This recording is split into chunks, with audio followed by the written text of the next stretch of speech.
نماز قائم کب ہوگا؟ ایک ہے نماز پڑھنا، ایک ہے نماز قائم کرنا۔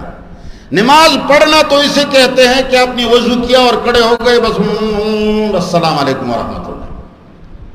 مگر قائم کرنے کا معنی یہ ہے کہ آپ نے نماز کے اندر جتنے وعدے اللہ سے کیے ہیں، اللہ اکبر، تو بڑا ہے، تیرے علاوہ اور کوئی بڑا نہیں۔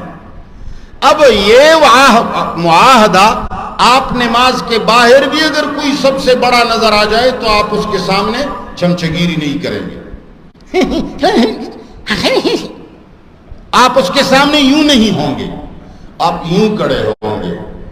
اور وہ بڑا آدمی اگر بات کرے گا تو تم اس کی بات کو فوراً اللہ کی بات کے ساتھ مقایسہ اور موازنہ کرو گے۔ اگر اس کی بات اللہ کی بات کے برابر ہے تو آپ اسے کہیں گے کہ صدقتا، آپ نے بہت اچھا کہا، میں تمہارے ساتھ ہوں۔ اگر اس نے اللہ کے نظام کے خلاف بات کہی تو آپ ان سے کہیں گے کہ تو کون ہے؟ لیکن اگر آپ نماز کے اندر تو اللہ اکبر کہتے ہیں، لیکن باہر جب نکلے ملک اکبر، ایسے جو صاحب اکبر، فلان صاحب اکبر، وہی بادشاہ تو بہت بڑا ہے جی، وہ شیخ بہت بڑا ہے جی، وہ یہ مفتی صاحب بہت بڑے عالم ہیں، تو آپ نے نماز کو قائم نہیں کیا، تو نے توڑ دیا۔ جو معاہدہ تم نے قرآن کے ساتھ نماز میں کیا تھا وہ معاہدہ تم نے نماز کے باہر چھوڑ دیا۔ نماز میں تم نے کہا تھا بڑا اللہ ہے، باہر تم مولیوں کی تعریفیں کرتے ہو، وہ اولیاء کی تعریفیں کرتے ہو، فلان بہت بڑا بزرگ تھا۔ آپ نے نماز کے اندر الحمدللہ رب العالمین پڑھا کہ تمام کمالات اور تمام امور شکر گزاری اللہ کے لیے سزاوار ہیں۔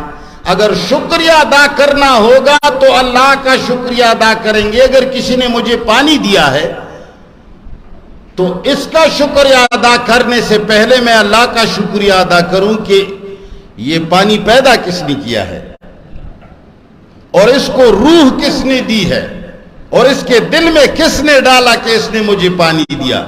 اگر اس کے ہاتھ نہ ہوتے تو یہ مجھے پانی دے سکتا تھا، اگر اس میں روح نہ ہوتی تو یہ مجھے پانی دے سکتا تھا، اگر اس کے دل میں اللہ نے نہ ڈالا ہوتا تو یہ مجھے پانی دے سکتا تھا۔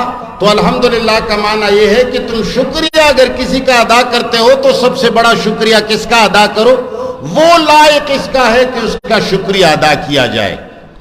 اگر تم تعریف کرتے ہو وہی بہت خوبصورت آدمی آیا ہے، بہت بڑا عالم آیا ہے، اور جی بہت بڑا یہاں بہت ڈی ایس پی آیا ہے، تو اللہ فرماتے ہیں الحمدللہ تم نے میرے ساتھ معاہدہ کیا ہے کہ تم بڑا اور مجھے سمجھو گے، کسی اور کو نہیں سمجھو گے، تعریف میری کرو گے، بادشاہوں کی نہیں کرو گے۔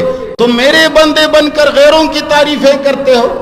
اگر کسی کی بیوی اپنے شوہر کے سامنے کسی دوسرے نوجوان کی تعریف کرتی ہے تو تمہیں اچھی لگتی ہے؟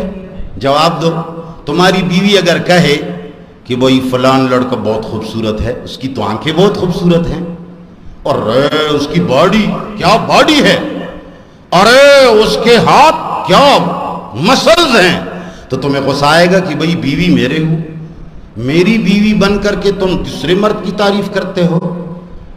یہ بیوی تو نہیں بنائی ہے، بیوی تمہاری مخلوق ہے، اس میں روح تم نے ڈالی ہے، اس کو آنکھیں تو نہیں دی ہے، اس کا ڈائیگرام تو نے بنایا ہے نہیں، مگر تمہارا ڈائیگرام تو اس نے بنایا ہے، تمہارا سب کچھ تو اس نے بنایا ہے۔ اس کے سامنے تم مولیوں کی تعریفیں کرتے ہو، بہت بڑا عالم ہے، وہ بہت بڑا بزرگ ہے جی، یہاں ایک ملک آیا تھا، وہ بہت بڑا آدمی ہے، M.A. ہے، تو اللہ اس پہ ناراض ہو جاتے ہیں۔ میرے سامنے کسی کی تعریف نہ کرو، تعریف کس کی کرو؟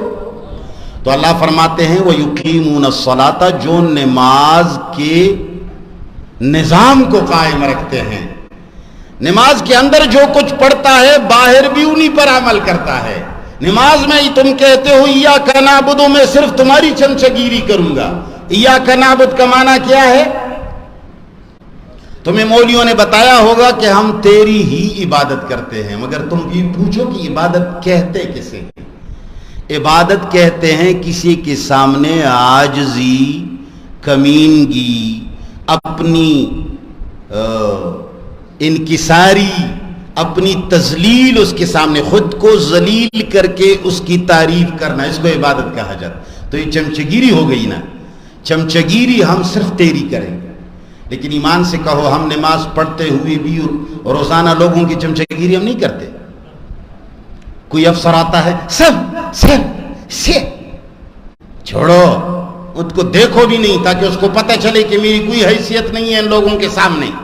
کوئی مولوی آئے دیکھو بھی نہیں اس کو، کوئی شیخ آئے دیکھو بھی نہیں ان کو، کوئی پیر آئے دیکھو بھی نہیں ان کو۔ ہم اس کے عاشق ہیں جس کا خالق وہ ہے، جس کا دوست وہ ہے، جس کا معشوقہ وہ ہے۔ ویسے ایمان سے کہو اس سے بھی زیادہ کوئی خوبصورت ہے؟ جواب دو نا۔ اس سے بھی کوئی بڑا ہے؟ اس سے بھی